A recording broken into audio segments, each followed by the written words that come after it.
Dacia Jogger. Dacă îl comandai până la 31 martie, primeai acest portbagaj pe plafon. Și nu vă faceți griji pentru că plafonul poate duce până la 80 de kg. Eu am doar 60, deci mai merg încă 20 de kg.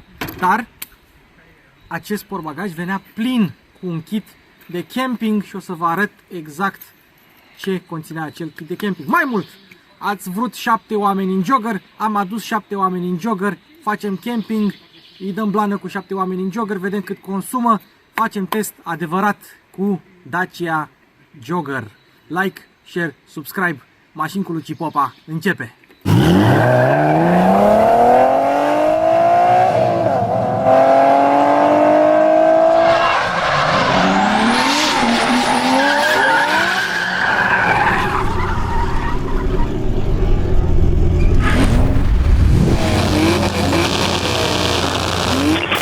Deci iată joggerul, portbagajul. Îmi pare rău pentru tăietorii de lemne, n-am ce să le fac, o să dispară și ei la un moment dat, așa se întâmplă de fiecare dată. În portbagaj aveam așa, ladă frigorifică și aveam aici un hamac, o pompă de aer, un arzător, un scaun mic, un scaun mai mare, o masă, alt scaun, o umbrelă, toate de la Decathlon. Deci dacă îți cumpărai acest jogger, primeai portbagajul plin cu bunătăți de la Decathlon.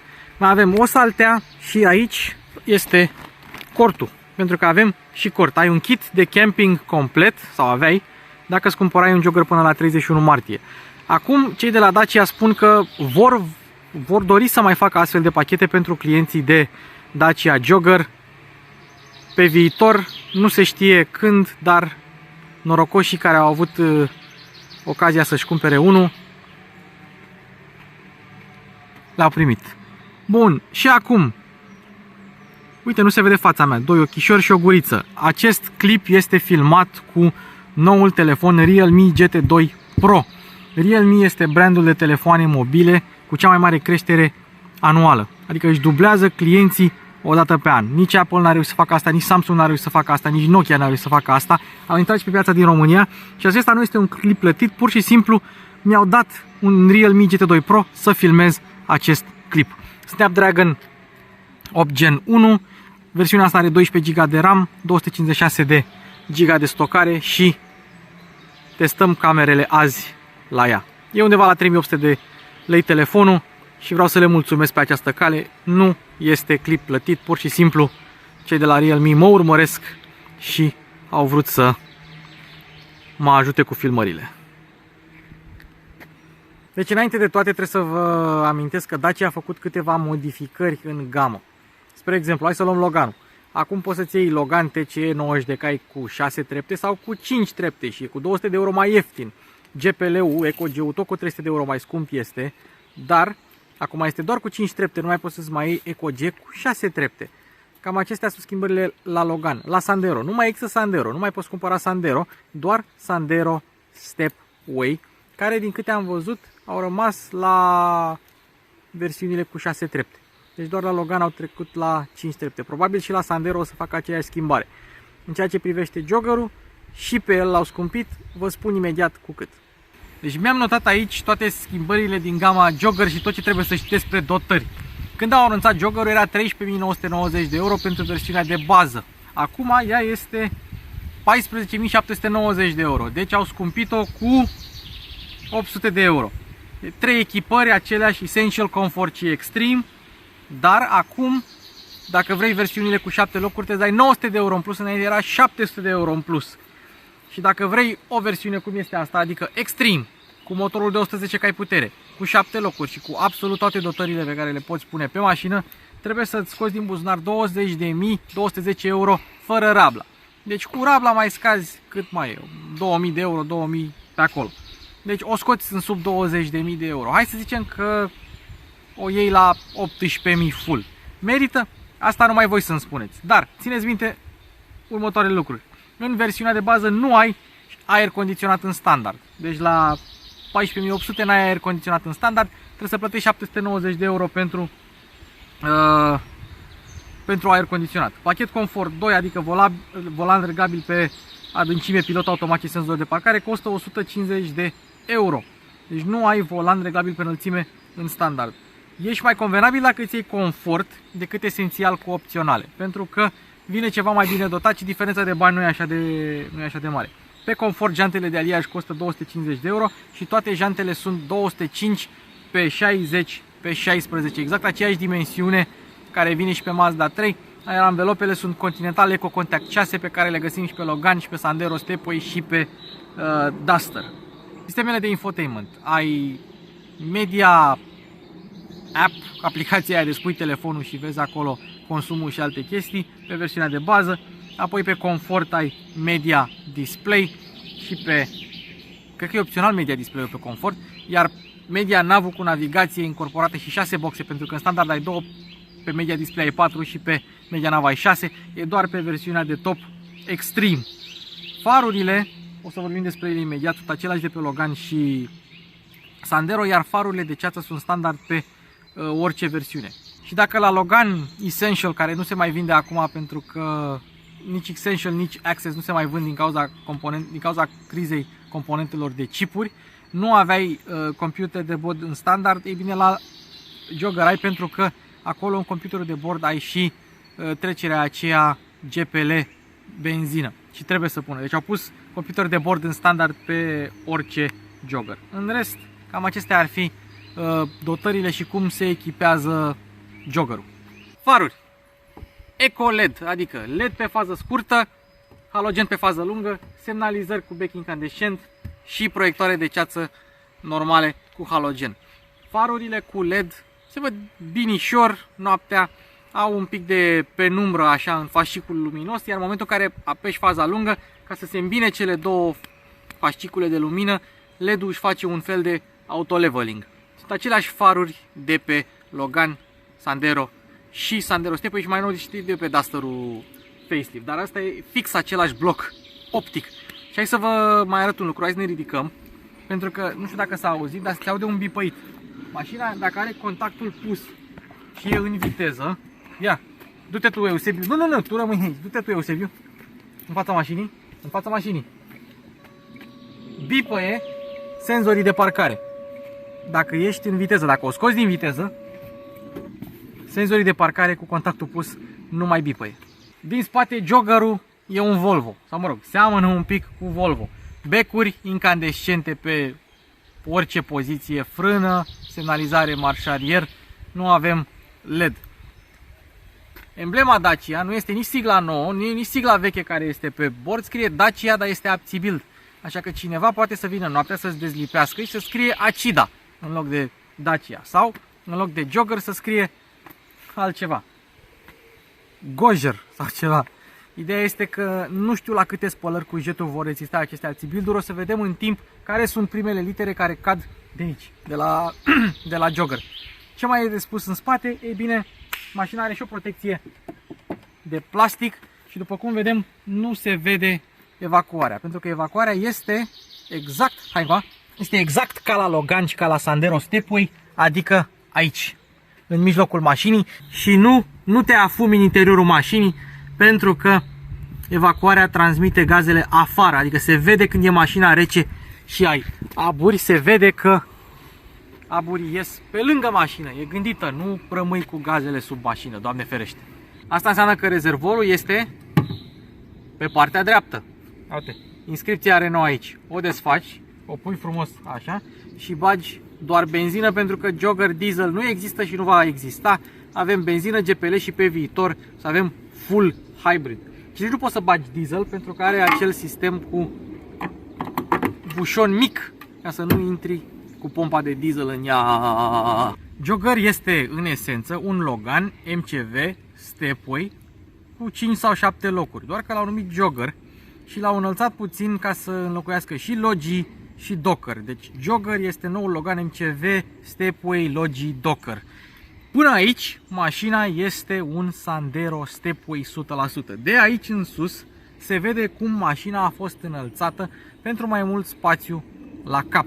Mașina vine și cu bare longitudinale care devin transversale după ce umbli aici cu o unealtă și le faci transversale ca să poți să pui și un portbagaj de acest tip. E o soluție foarte inteligentă, foarte mișto și în gama asta de preț e chiar respectabil.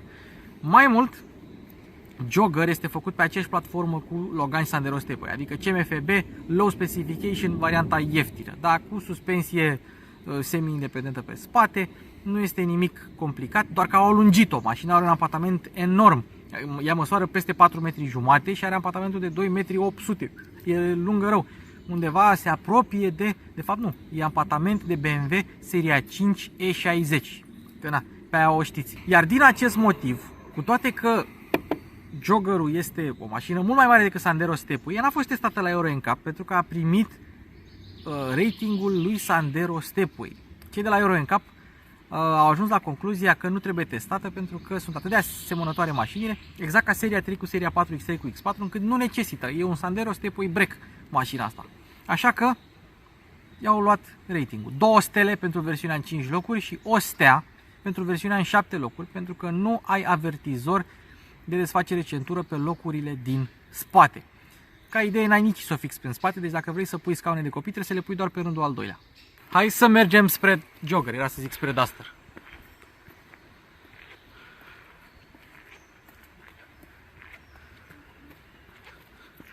Hopa, s-a deschis. Asta pentru că are keyless și evident are tradiționala cartelă Renault. Evident, nu toate versiunile au chestia asta și dacă vrei să deschizi, să schimbi bateria, o deschizi așa, dar se deschide foarte greu. Evident, tu poți să scoți cheia fizică de acolo și dacă ți se blochează vreodată ușa, să o desfaci manual. Dar, pentru că se deschide atât de greu și situațiile sunt atât de rare, în spate, child lock-ul l-au făcut la buton. Ca să nu stai să desfaci cheia, pentru că se desface foarte greu.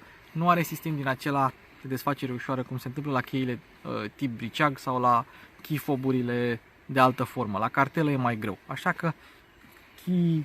că child lock-ul l-au lăsat pe buton. Echipare de top Extreme, se numește SL Extreme, adică serie limitată. Scrie Extreme Limited Edition și are un Aptibuild. Aptibuild avem și aici și tot așa la ușă, că tot am rămas în zona asta, se vede că nu este un SUV și că e făcut pe platformă de Logan și Sandero, pentru că ușile nu acoperă pragurile, deci te poți murdări dacă intri în mașină. Este doar un break înălțat, 200 de mm gardă la sol, cu ea cu 7 locuri, 159, rămâneți pentru că urmează la final test drive cu 7 oameni în mașină, blană cu Joggerul. Eu nu am testat încă versiunea cu 5 locuri, dar urmează. Sunt curios dacă la versiunea aceea se mai deschid geamurile spate așa. Hopa! Ia uite ce frumos se deschide. Dacă vrei să-l închizi, e mai greu dinăuntru, trebuie să-l închizi așa. Ce e asta? Păi este copertina care se montează după locurile de pe rândul 2. Ceea ce înseamnă că dacă ai toate cele 7 scaune ridicate, tu nu ai unde să pui chestia asta. Așa că trebuie să o pui așa. Și zici ce? N-are loc nici așa. N-are loc nici așa. Trebuie să o lași acasă. În configurația cu 7 locuri mai rămâi cu 160 de litri portbagaj, dar ăla e pe acela de pe plafon, se știe, brecurile cară pe plafon portbagaje. Acum, ce faci? Cum rabatezi bancheta? Păi, ia fiți atenți!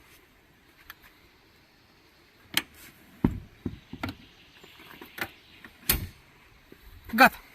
Cum le ridici înapoi?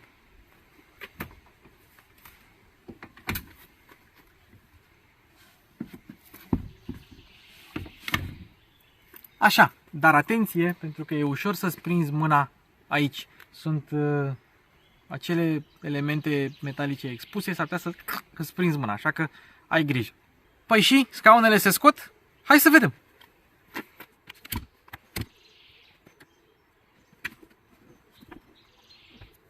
În primul rând le poți pune așa, ca să ai mai mult spațiu în portbagaj.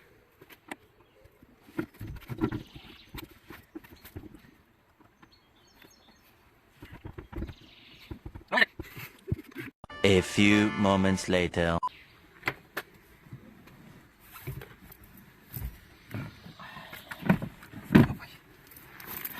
Sunt ușoare. Au cam 20 de kg. Ia. Sunt aici. Hai să luăm și pe al doilea.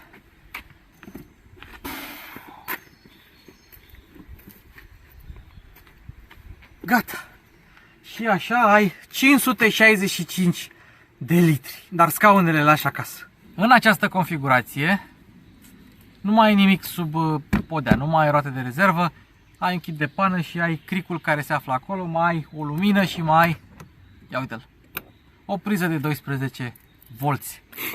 Asta e cheia de la portbagajul de sus, nu de la cel principal.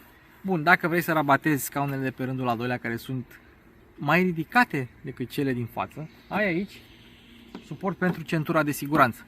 Ca să rabatezi scaunul, simplu. Mai simplu de atât nici că se poate. Ba mai mult, hop, fără să te chinui, aduci scaunele în poziția asta. Și dacă vrei să rabatezi și partea asta, hop, 1, 2, 3 și simplu. Și ia uite câta locul ai în jogger. Un loc imens. Dacă alegi versiunea cu 5 locuri, ai 707 litri de portbagaj. Versiunea cu 7 locuri, cu 2 scaune scoase, 565. Dar dacă le rabatezi, te duci undeva la 1 metru cub. Aproape. Și când vrei să ridici bancheta care are 2 scaune, ai o manetă. Simplu ca bună ziua. Dacă ai mâini scurte și vrei să deschizi portbagajul la jogger, ai grijă, pentru că există riscul să-ți dai cu haionul în față. La jogger, ca la orice altă Dacie, frânele spate sunt pe tamburi. Dar pentru că această mașină e mai grea cu 170 de kg decât un Logan normal, ei bine, atunci pe față discurile au fost mărite de la 258 mm la 280. Și o să vedeți la proba de condus ce înseamnă frânare de urgență cu 7 oameni în mașină cu Dacia Jogger. Acesta este cel mai puternic break Dacia făcut vreodată, pentru că are 110 cai putere, dar nu asta e important. 2 motorizări deocamdată, iar de la anul versiunea hibridă cu 140 de cai putere. Aoleu, mult, dar și consum mic. Exact cum este la Clio sau la Megane sau la Capturul pe care o să-l am eu la test cât de curând. Bun, 2 motorizări, ambele de 1 litru, una EcoG, adică pe GPL, 100 de cai putere pe GPL, 90 de cai putere pe benzină, injecție multipunct, 3 cilindri, știți motorul de pe Logan și pe Sandero. Al doilea motor este unul similar, doar că are injecție directă și are 110 cai putere și 200 Nm. Prin comparație, versiunea de 100 de cai putere pe GPL are 170 Nm. Dacă e pe benzină, are 160 Nm. Asta are 200 Nm, nu este deloc rău. Ei bine, ce înseamnă asta? Înseamnă că mașina accelerează de la 0 la 100 goală în 11,2 secunde. Viteză maximă 183 de km pe oră. Puterea la mașina asta e dezvoltată la 5000 de rotații pe minut, cuplul la 2900 de rotații pe minut. Deci chiar dacă este supraalimentat, trebuie turat puțin. Totuși, dacă este să mă întrebați pe mine, dacă vrei să ții un jogger, ia-l pe ăla pe GPL.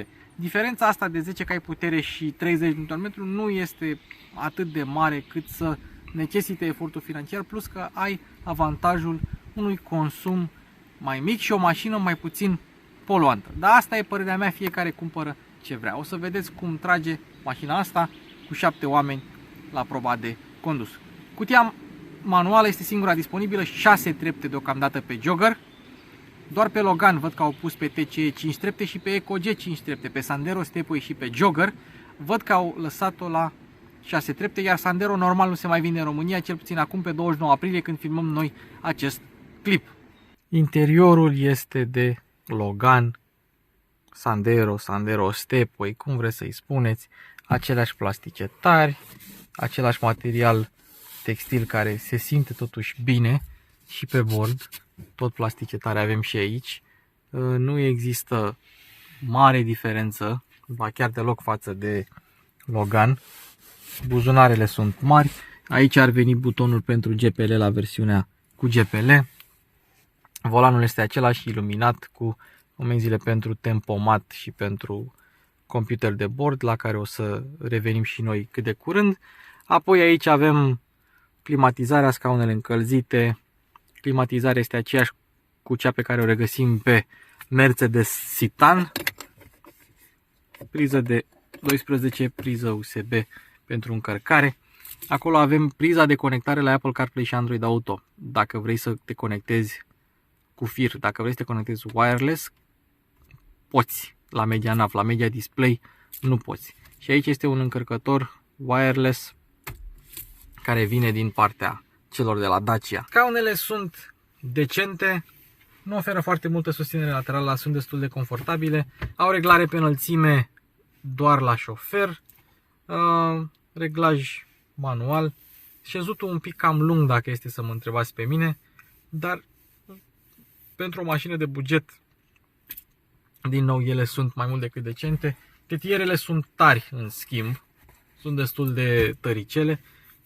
Da, per total e decentuță mașina. Cotiera este mică și nu glisează.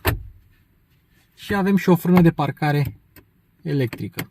Mai mult, mai avem aici două suporturi de pahare, unul mai mic și unul mai mare pentru cei din față. Și pentru cine dorește, avem și parasolar, avem și buton de SOS și avem și senzor de temperatură pentru sistemul de climatizare când o treci pe modul auto. Principala diferență între asta și un Logan sau un Sandero este spațiul la cap, care este absolut imens. Bordul este și el de Logan și are același tip de meniu. Simplu ca bună ziua.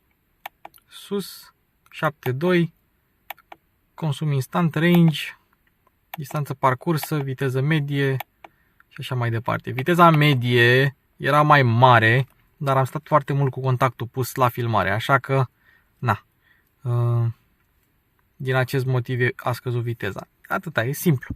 Dacă apeși pe OK, dacă apeși pe asta, te duce la viteză, la tire pressure, temperatura motorului și următorul schimb de ulei, care trebuie să fie peste 28.000 de km. Deci uleiul se schimbă la 30.000 de km la mașina asta.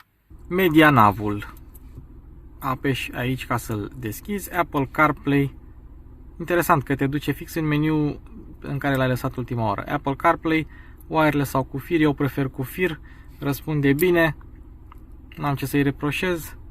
Mergem la meniurile principale și avem așa: buton de închidere, radio, media. Și dacă te duci la media, te duce în CarPlay. Dacă te duci la telefon, te duce în CarPlay.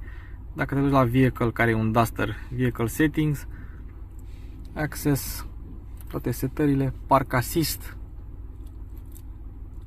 driving eco.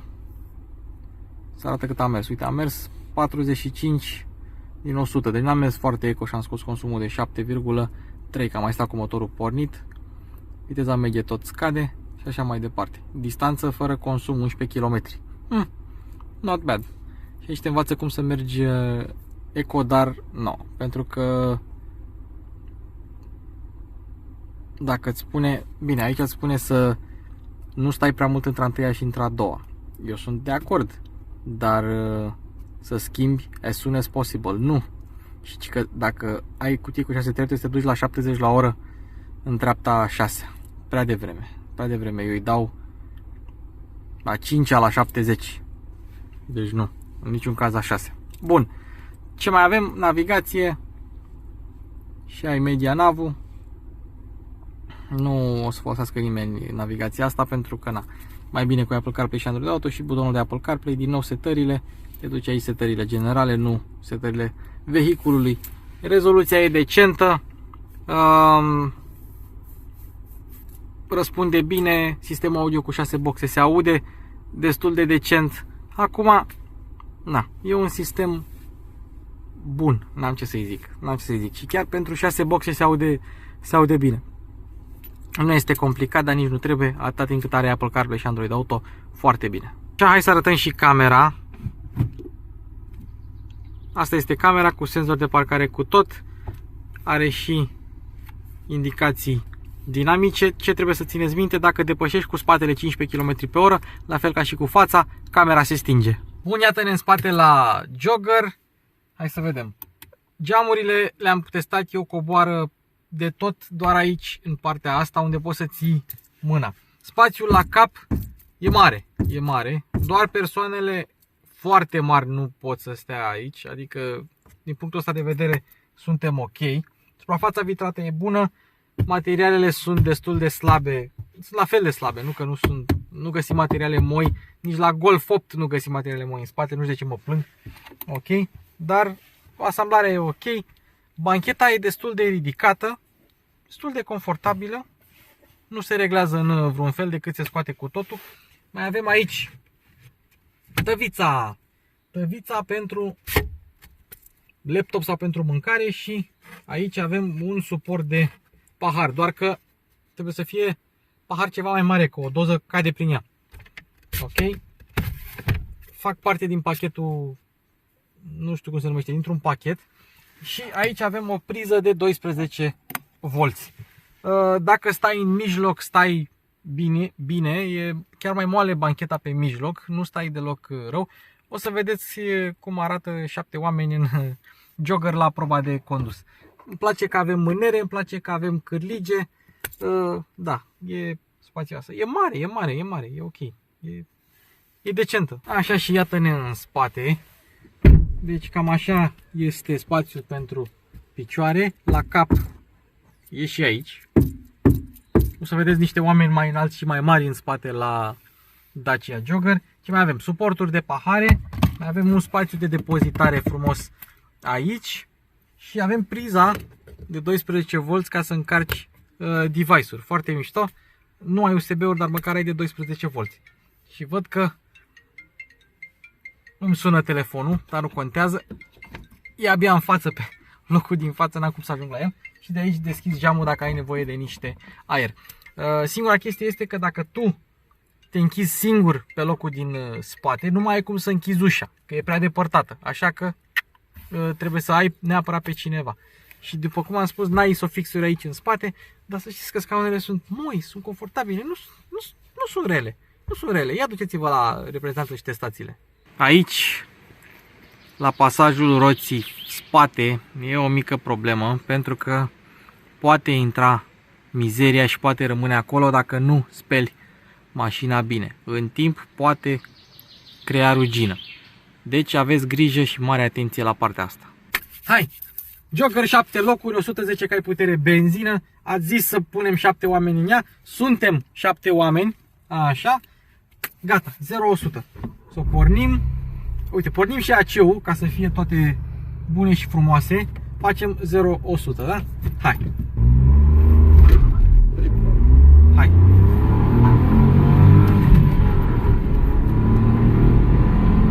Șapte oameni și bagaje. Avem portbagajul deasupra care are un cort în el. 100.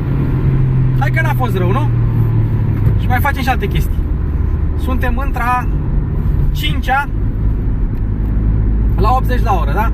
Hai să vedem, cu 7 oameni și bagaje, repriză, 80-120, plană. Cu AC-ul pornit. 90. 100. 110. 120. Dar asta a fost cu a 5-a, da? Hai să facem cu a 4-a. Plană, 80. 90. 100. 110. 120. O ducem la 100 și facem test de frânare de urgență. La 100 la oră până la 0. Țineți-vă bine. Gata? Hai. 100 și frână plană.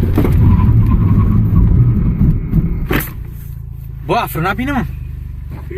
A frânat bine, a intrat ABS-ul. N-am lăsat urme pe asfalt. A frânat bine. A frânat bine. Uneori mașinile frânează mai bine încărcate pentru că apeși mai mult pe anvelopă, pe asfalt și ai suprafața de contact ceva mai mare. Bun. Hai să facem alt test de reprize. Suntem 60 cu a 3-a, 3000 de ture, 60-100. Plană.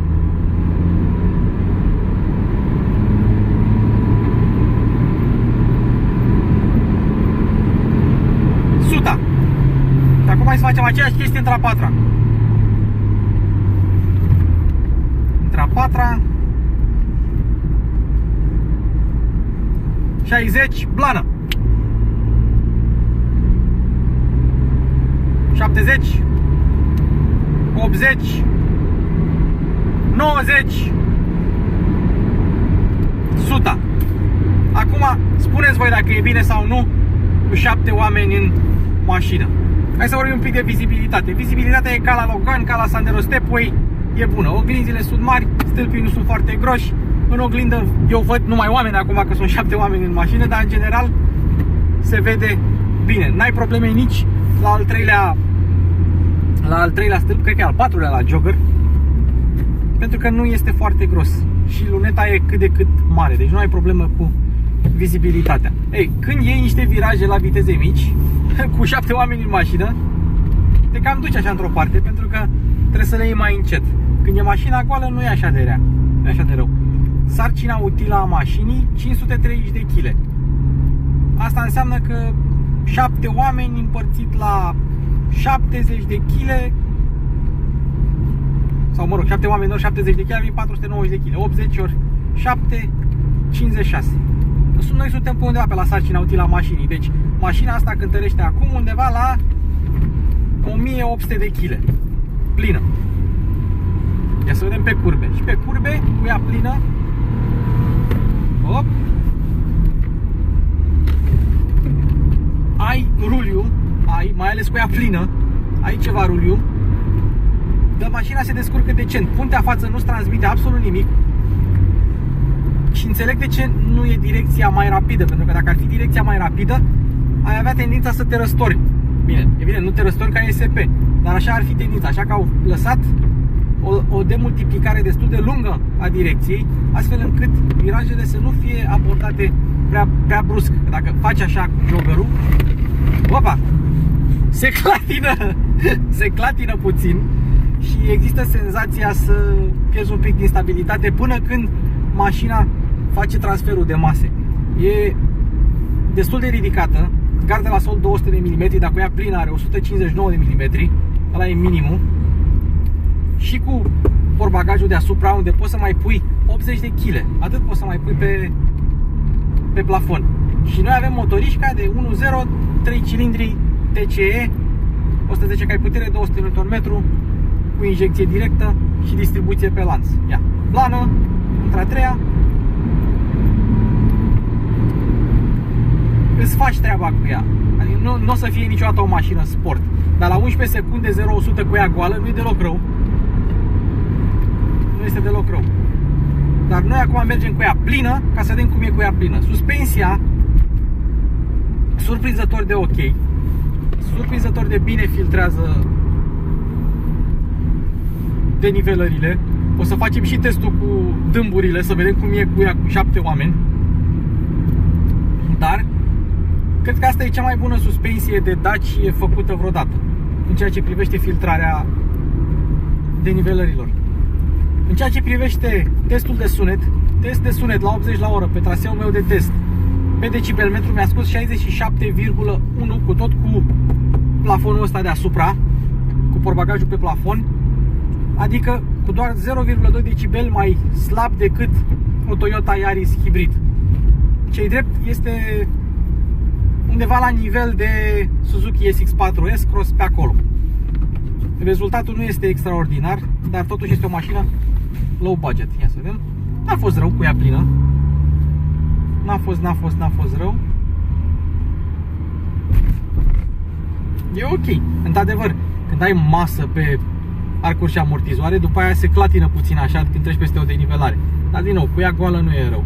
Și ca să concluzionăm, consumul la toată această plimbare, București, centură, mers tare, 0-100, reprize și așa mai departe, deocamdată 7,1. Și dacă o treci pe Eco, e bine, atunci, într-adevăr, se simte. Se simte că se chinuie ceva mai mult. Iar dacă mergi pe Eco, sub 2000 e moartă. Deci, uite, a patra, sub 2000. Și eu acum accelerez stâmblană. Urcă 50, 65, 60 de fapt. Deci cam asta este. Cam asta este joggerul de 110 cai putere cu 7 locuri. O să mai iau și joggerul pe GPL cu 5 locuri, să vedem acolo ce consum putem scoate. Este Dacia Jogger perfectă? Nu. Este Dacia Jogger spațioasă? Este. Merită Dacia Jogger SL Extreme, 110 cai putere full, 20.000 de euro. Asta doar clienții vor decide. Dar având în vedere că pleacă de la 14.800 de euro cu TVA inclus și sunt oameni care cumpără Duster de 20.000 de euro frecvent, nu văd de ce n-ar fi public și pentru așa ceva și garantez că mașina aceasta se va vinde, la fel ca și Dusterul, mai bine în vest, nu la noi. Acum, publicul va decide, clienții vor decide. Eu pot doar să vă mulțumesc că v-ați uitat la clip și să vă rog să dați like, share și subscribe pentru că contează foarte mult engagementul. Mulțumim și abonaților care au venit cu mine la filmare și care m-au ajutat să testez Joggerul cu 7 locuri în blană, ca să vedem cum merge mașina. Este o ofertă decentă de mașină. În afară de spațiu nu pot să spun că excelează la ceva anume, dar este o mașină, un pachet bun. Hai să vă spun și cu asta închei, dar dați like, share și subscribe și toate cele și ne vedem în comentarii. Un Golf de bază, chel, fără nicio dotare, este mai scump decât asta full. Și cu asta am încheiat. Eu sunt Luci Popa, v-am pupat.